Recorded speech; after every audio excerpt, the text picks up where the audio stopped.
Hello दोस्तों, education classes में आप लोगों का स्वागत है। मैं राघवेंद्र सिंह।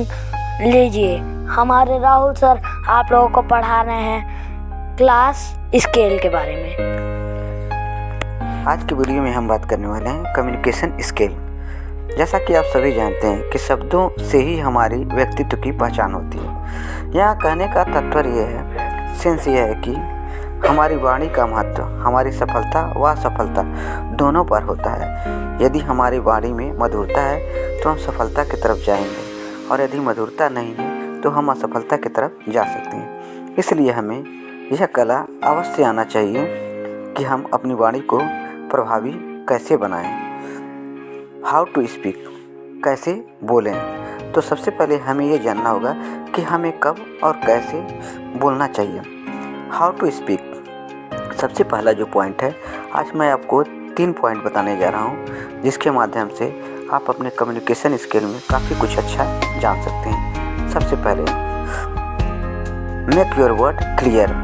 हमारे शब्द स्पष्ट होने चाहिए। यदि हम किसी से कुछ कहना चाह रहे हैं तो हमारे जो शब्द हैं वे स्पष्ट होने चाहिए, जिससे कि सामने वाले पर्सन को हमारी बातें स्पष्टता से समझ आएँ और उसमें कोई कंफ्यूजिंग ना हो।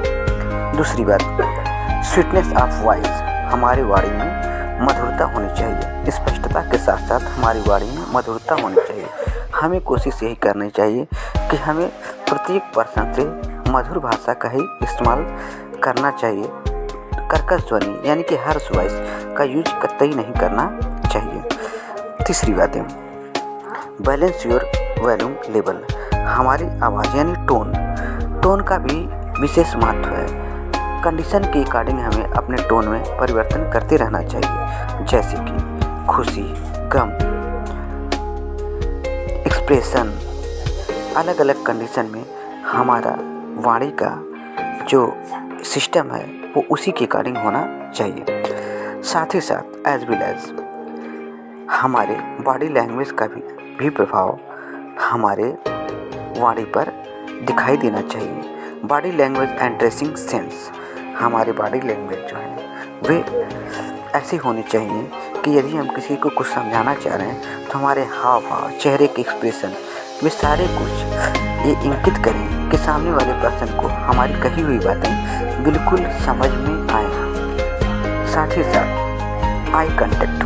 हमें आई कांटेक्ट का यूज भी करते रहना चाहिए। यदि हम किसी से भीड़ भाड़ वाले जगह पे हैं, किसी से बात कर रहे हैं, किसी को संकेत कर रहे हैं, तो आई कांटेक्ट के साथ हमें बोलना चाहिए।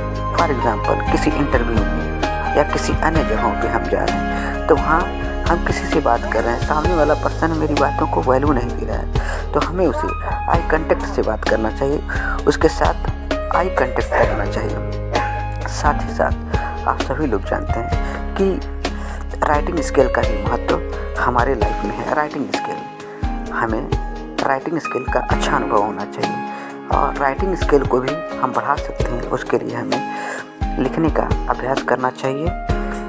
दूसरा बात है रीडिंग स्किल। हमें रीडिंग करना चाहिए, बुक को, अच्छी किताबों को, मैगजीन्स को, जिससे कि हम ज़्यादा से ज़्यादा चीज़ों को पढ़ें और पढ़ने का अभ्यास प्राप्त करें। साथ ही साथ हमें लिखने का अनुभव होना चाहिए, और अधिक से अधिक वोकैब्स की जानकारी होनी चाहिए। और किसी भी बात को करते समय हमें उन्हीं बातों को थर्ड पर्सन से करना चाहिए जिसके बारे में हमें अनुभव हो, यानी बिना अनुभव वाली चीज़ों को किसी के सामने शेयर नहीं करना चाहिए। 2 पर्सन बात कर रहे हों तो वहाँ हमें बिना नॉलेज के उस मैटर में, उस टॉपिक पे बात नहीं करना चाहिए। हमें वही बात करना चाहिए जिसके बारे में हमें अनुभव हो। अन्यथा बिना अनुभव के यदि आप बात करते हैं तो ये माना जाएगा कि आपका जो तरीका है वो बिल्कुल गलत है।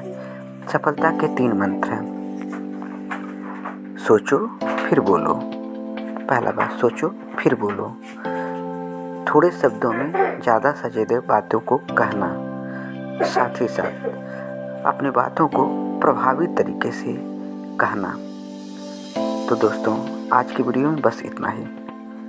बाकी नेक्स्ट वीडियो नेक्स्ट डे। और एजुकेशन कोचिंग में आप सभी का स्वागत है। आई होप कि ये वीडियो आपको पसंद आया होगा, तो आप लोग कमेंट और ज़रूर करें और लाइक सब्सक्राइब करना ना भूलें। देखिए राहुल सर ने हमारे कितने बढ़िया पढ़ाए। चलिए बाय बाय।